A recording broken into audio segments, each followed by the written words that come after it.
Every angler has a story they do not tell at the dinner table. Not the big catch, but the moment they wish no one had seen. Fishing looks calm from the outside, but up close it is full of small disasters that happen to everyone, from the first-time beginner to the guide with 30 years on the water. In this video, we will go through every awkward moment every angler has faced, one by one, and what you can quietly do about each one. Stay until the end, because the last one is the moment that stings the most, and every single angler alive has lived it.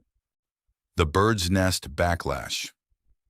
Let's start with the one that always seems to happen at the worst possible time, the bird's nest. This is when your line piles up into a tangled mess on your reel, usually right in the middle of a cast. It happens because the spool keeps spinning after your bait slows down, so the loose line loops over itself, and it never waits for a quiet moment. It waits until a stranger walks up to watch, or until the fish are finally biting.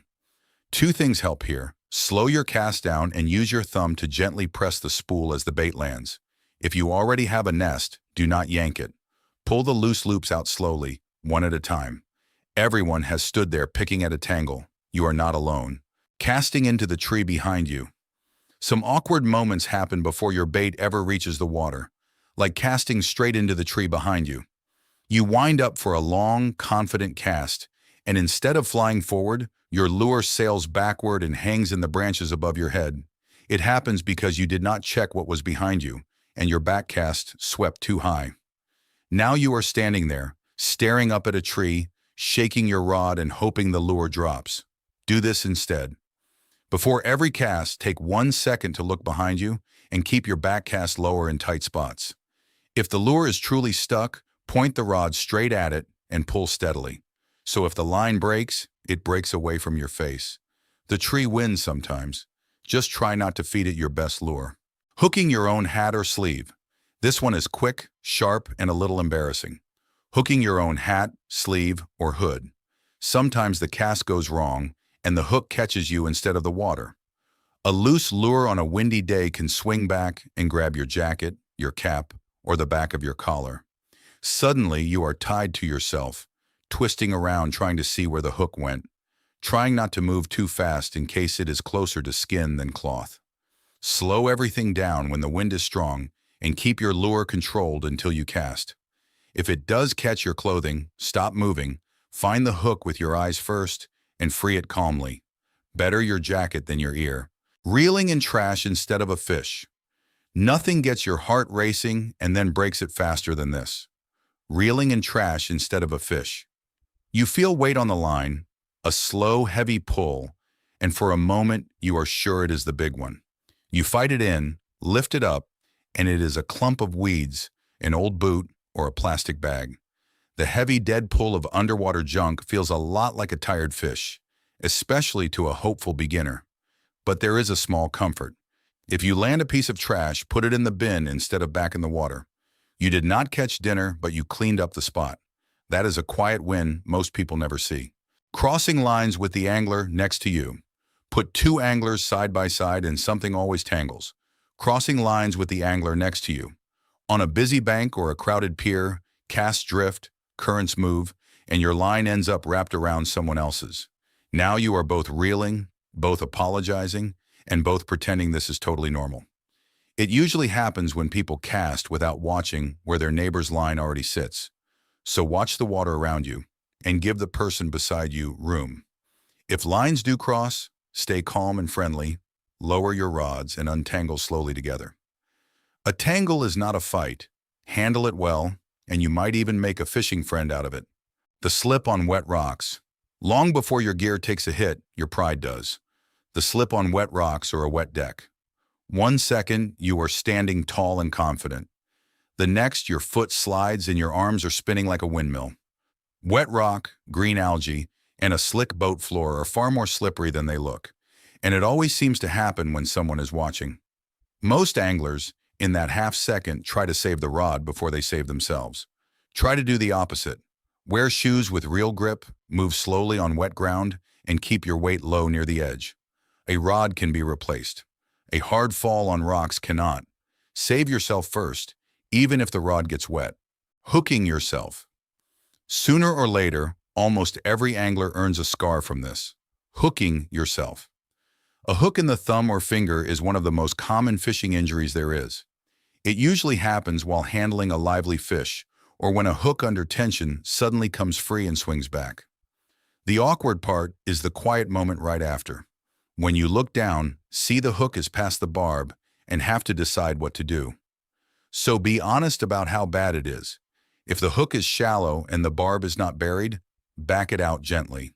But if the barb is deep or the hook is near your eye, your face, or a joint, do not dig around. Cut the line, cover it, and see a doctor. No fish is worth losing the use of your hand. The catch anything question.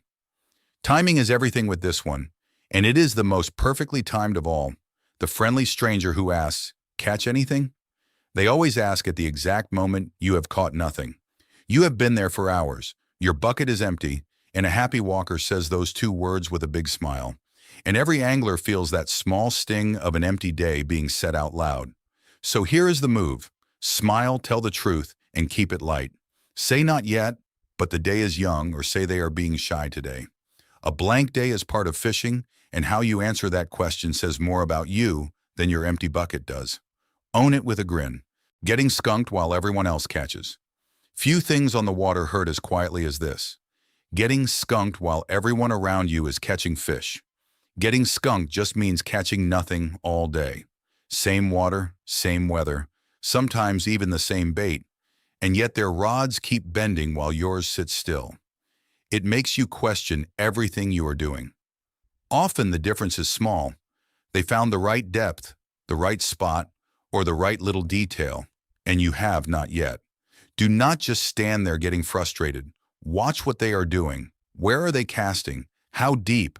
How fast are they reeling it back in? There is no shame in copying what works. Move to where the fish actually are, change one thing at a time, and stay patient. Every angler has had an empty day next to the lucky one. It is not bad luck. It is information. The fish that flops off before the photo. There is a heartbreak that lasts only a second, but stings for the whole drive home. The fish that flops off right before the photo. You finally land a good one. You lift it, reach for the camera, and in that exact moment, it kicks once and drops back into the water. Gone. No proof. Fish are slippery and strong, and a dry, tight grip out of water only makes them flip harder. So handle them low and quick. Wet your hands first, hold the fish firmly over the water or the net, and have your camera ready before you lift. Take the photo fast, then let it go. And if it escapes before the picture, smile anyway. You still caught it. The fish just decided to stay famous only to you. Setting the hook hard on a snag. No moment gives you a higher high and a faster fall. Setting the hook hard on a snag. Your line stops dead. It feels heavy and immovable, and your brain screams, "This is the fish of a lifetime." You set the hook with everything you have, and then nothing. No pull, no fight. Just a log, a rock, or a root on the bottom holding your hook. A real fish moves and pulls back. A snag just sits there, dead weight, the moment after your heart already got excited. So before you go to war with it, pause and feel. If there is no life, no head shake, no run, it is the bottom, not a base. Free it gently and save the big fight for something that actually fights back. Losing the big one right at the net, and now the one that every angler alive has lived, the moment I promised at the start. It is losing the big one right at the net. This is the true giant, the best fish of your day, maybe of your year. It is tired, it is close, it is right there at your feet, and everyone nearby has turned to watch. And then, in one final head shake, the hook slips, the line goes loose, and the fish is gone. The water goes quiet. Everyone saw, and you did too. So give yourself a better chance.